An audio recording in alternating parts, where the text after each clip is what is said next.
We've got a stat. Businesses that have manual timesheets versus online timesheets get paid 25% slower. A lot of agencies, when they set up, they try and do it really bootstrapped and cheap. So they try and have manual processes, which mean generally manual timesheets. That would usually come down to human error. Invest in the tech, so use online systems that integrate as well. So it does remove that human error. Today, I'm joined by Darren Cottrell. He is the Chief Revenue Officer at APositive. A lot of business owners don't take into account the cost of funding when you're building your margin. Your on-cost should increase to account for funding for an additional 23 days. He has over 14 years experience helping recruitment agency owners scale. He's an absolute expert when it comes to finance, invoicing and payroll services. Yeah, I would say the biggest thing people are not aware of at the moment, and it hasn't been legislated yet, but we're pretty confident it's going to happen. A year into my business, I was flat broke. I had $400 in my account, no pipeline, and I was close to giving up. Then a friend dragged me to a free marketing summit. I didn't expect much, but I left with one strategy that changed everything. A week later, I sold $45,000 in retainers. There was no grind, no guesswork, just the right plan. And that's when it hit me. This industry doesn't need more hustle, it needs better strategy. And that's what this show is all about. The Be Rare podcast is for recruiters who've had that "what the F am I doing" moment and know that there's a better way. You'll learn how to earn more whilst working less and build a business that gives you actual freedom. I've used these exact strategies to generate over $20 million in billings while living life on my terms. And now I'm handing them to you. Hit subscribe, because the bigger this show gets, the more I'm able to pour back into it and into you as well. And also a huge thank you to JobAdder for making this possible. I'll touch more on that later, but let's get into the show. Welcome to the relaunch series of the Be Rare podcast with me, Jessica Kimber. This podcast is all about helping busy and burnt out recruiters scale their businesses, increase their revenue, and find time freedom. Welcome to the show, Darren. Jess, I love the intro. Thank you so much for having me. No, thank you so much for being on. I'm really excited to get started today because I know a topic on many business owners' minds at the moment is cash flow and, changes with everything that's happening at the moment with the ATO here in Australia. So what I was looking to do is dive straight into that as well. Kicking off with some invoice financing. Now, a lot of recruitment agency owners that I speak to, firstly, they have no idea that this exists. So what should agency owners know about invoice financing? Yeah, perfect. It always surprises me when I chat to agencies where they've been potentially self-funding or using another option and they've never heard of invoice finance. Invoice finance works so well with recruitment businesses. The key reason being that you confirm work's been completed before you invoice, and that's really important to a funder. So what's invoice finance? It allows you to access cash tied up in your invoices, and this can be against Temp, Perm invoices as well, and it's a great way to access cash flow to help you scale. Okay. And so how does it actually work? Let's just say I was somebody who was exploring that option. Yeah. What would your advice be to get started? Yeah, so I suppose breaking it down, what it is you raise an invoice. Let's say it's for a temp. You've got a temp out working, they submit a timesheet, it gets approved, you raise an invoice, and you've got to wait 14, 30, potentially 60 days. So invoice finance allows you to access cash tied up in that invoice the day you need it. It can even be the same day you raise it. So it allows you to access that cash tied up in that invoice. On a perm invoice, generally invoice on the start date. So rather than again wait 30, 60 days to get paid, you can access that money up front. It's a great way to manage your cash flow, but specifically for temp, it allows you to scale that temp book and obviously make payroll when you need to make payroll. Oh, that's so interesting and so useful as well. Absolutely. I really wish a lot of my clients knew about this, and they definitely will now, because I've got some industries are more known to not pay their invoices, not do things when they say they will. Payment terms become a bit null and void in some industries. Yeah. And in particular, I've heard this happen a lot with temp desks as well. So delays in invoices that cause issues. How would somebody, let's just say they were facing that circumstance, what would be the requirements if they were to come to yourself for them to get started? Is there like an approval process? Yeah. Or how does it work? Yeah, it's definitely an approval process. So we only support recruitment and labour hire businesses. So we don't necessarily focus on the financial performance of a business like a traditional lender like a bank would. We focus on the operational side of the business and what they're looking to do moving forward rather than the history of the business. So even at start, they get access to this. So generally, our consultation would be understanding the business, understanding the requirements, and then tailoring the solution. In terms of like minimum requirements, you could be a pre-starter and we can take you through the whole finance, payroll, back office solution and tailor it to your needs. And it would be simply, we need business name, ABN, IDs of the owners, privacy form. And if they're using our back office solution, you could pretty much guarantee they're going to get an approval. Wow. So it is really simple to set up. Like for a startup, for an existing business, you need to provide a little bit more information. We do get some financials, but it's more about focus on how they invoice, how they manage their timesheets, because it's really important that you can ensure that the invoices are actually going to be paid. To focus on the paper trail and the legal side of those invoices to make sure they're legally enforceable is really important. So through that consultation period, we work out they have a good process, or maybe it needs improving, and we can help them improve that process. But really, to get access to cash flow with APositive, it should be really low touch. It should be within a week, you can have a facility up and running. Okay, that's so interesting and so useful as well. With regards to the legal side of things, so let's just say I'm a recruiter, and I have terms of business signed with a client. This client doesn't pay their invoice and I'm partnered with APositive. Yeah. Who's liable? Who manages that process? So the recruiter is still liable for the debt. Yeah. One of the value adds that we bring is not just funding. We actually credit check recruiters' clients for them. So even before they've engaged a client and signed terms, they can flick through a business name and ABN and make sure it's actually a good quality client, that's someone that's actually going to pay your invoices. And I would say this is a big thing that recruiters don't think about, is that you're paying out wages before you get paid. I understand with Perm, you're giving your time, which is money as well, but you're not actually paying out any money. So the risk when you're doing temp is a lot higher because you are paying out those wages. So we help reduce the risk, but we won't take on the full risk. There are options to remove the risk. We're a product called bad debt protection or credit insurance, which means if a customer goes insolvent, you still get paid. But the risk lies with the recruiter, but we help them mitigate that risk with credit checks or even review their terms of business to make sure there's no risk for potential non-payment. But the idea is we reduce their risk, we give them funding, and we sit in the back end basically to support them. Yeah, wow, that's amazing. What would you say is the one question that nobody ever seems to ask you, but something that's just really important for them to know? There's probably a few. I think the two main ones would be someone that's inexperienced with invoice finances, ask how the invoice is going to be verified. And what that means is, how's the funder going to confirm that the invoice is legit? So the funder will need to do that before they release cash flow against those invoices. Traditionally, they would be calling the client to confirm they've got invoice 100 before they release payment, or they might want to email direct from the customer to confirm the invoice. And with recruitment and temp payroll, that can potentially not work because of the timing. Like, it can potentially take 1 to 3 days to get an invoice verified. Secondly, who's going to follow up the invoices? Again, in recruitment, like, we've tweaked our solution over the years. Recruiters, the person that you're following up for invoices is generally your relationship. So do you really want a third party ringing your customers to follow up invoices? I would probably say no. Like, I wouldn't be comfortable with that. I don't know about you, Jess, but I personally wouldn't be. So those would be the two main ones. Yeah. How are you going to verify invoices? And who's going to follow up the invoices? At APositive, we integrate with the systems they use. So we do it all in the back end. So we automatically verify invoices. We pull data in from online timesheet platforms. We upload the invoices automatically. We verify the invoice automatically, and we allow the recruiter to maintain the follow-up of invoices because we understand the importance of relationship. Sounds like it's an all-in-one solution. It's almost, I'm thinking like business in a box type of back-end setup, which is amazing, so valuable.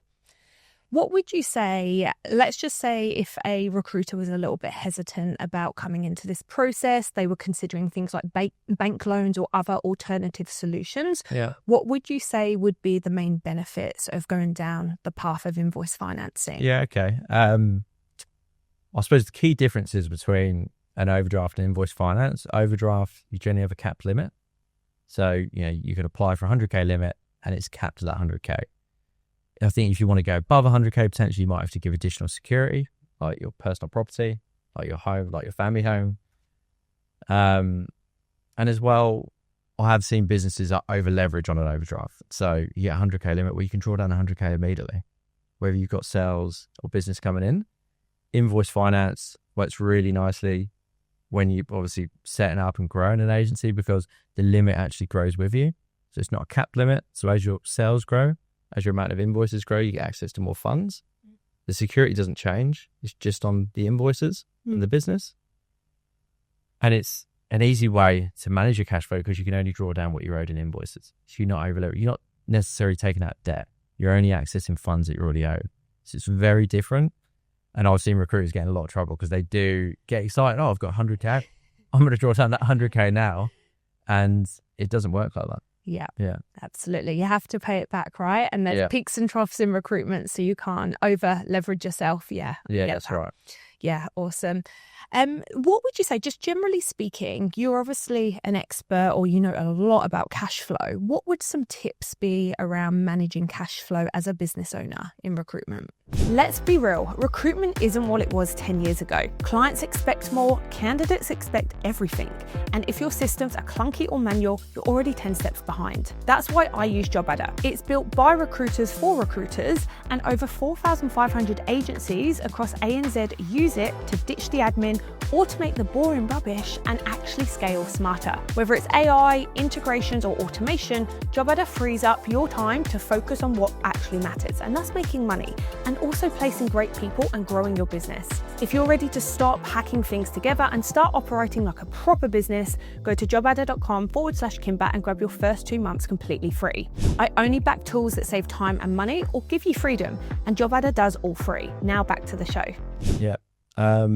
Firstly, have good systems and processes in place.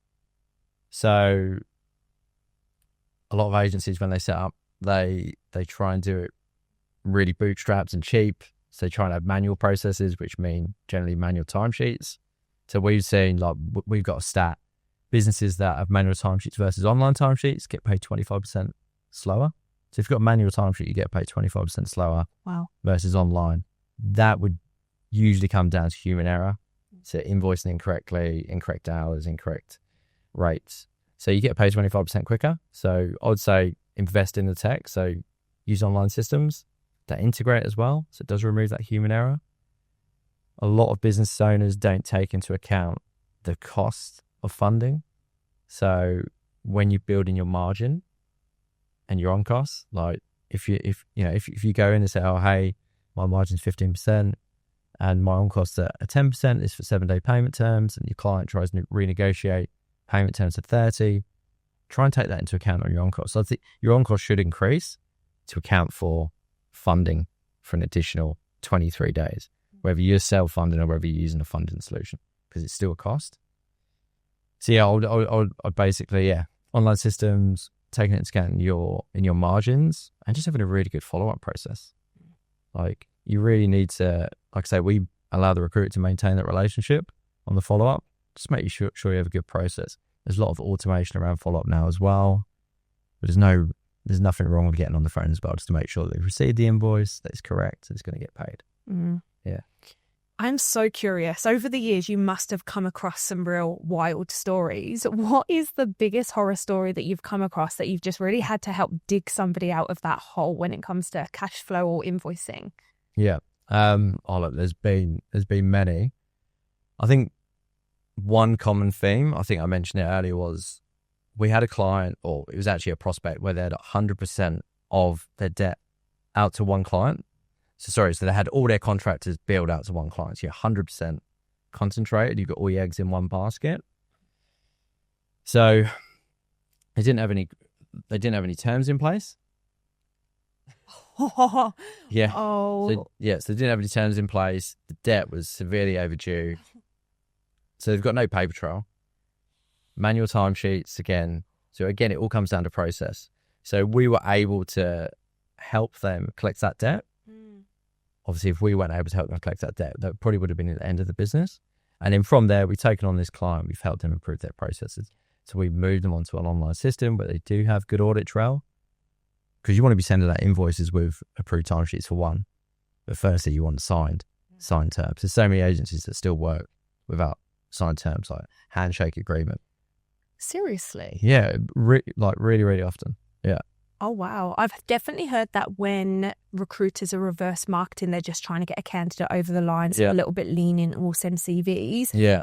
But I very rarely have come across it where there's no terms at all. So why would a recruiter do that out of curiosity? Is it just it just happens that way? Oh, look, one they know? Or? Yeah, it would generally be they've got an existing relationship there. And it's like I said, a handshake agreement with a mate. Yeah. But then what happens is, what happens if that friend moves on? Yeah. Then there's nothing on file to say, you've agreed these terms, these rates, and these invoices will be paid. So really important, you put terms in place. And there's a number of industries that do it. More, I don't really want to say it, but probably more of a blue collar construction, labour hire sort of space. We do see it often. And if you haven't got terms in place, you're going to struggle to get funding, because we're going to need to ensure that there are legal terms in place to make sure, again, invoices are legally enforceable. Yeah, absolutely. Yeah, I guess minimizing risk as well is so important. What would your advice be when it comes to minimizing risk overall? Yeah. So there's some really simple tricks you can do. Like a lot of businesses don't even confirm the correct billing entity. Like when they're engaged in a new customer, we always recommend you don't have to get like a full credit application form, but you can at least get an email to confirm. Hey, you can just confirm the billing name, ABN that we're going to be invoicing. Because what you will find is a lot of the larger companies, blue chip companies, there will be a number of businesses within their group. So you just want to make sure that you're invoicing the right entity for one. And then you're credit checking the right entity as well. Because there might be different businesses in the group that might not be doing this as well. So you might credit check an ABN over here, and they've got an amazing background, amazing credit risk, but then their smaller company over here might be a JV, and you've not necessarily credit checked the right customer, so you don't know the risk associated with the customer you should be billing.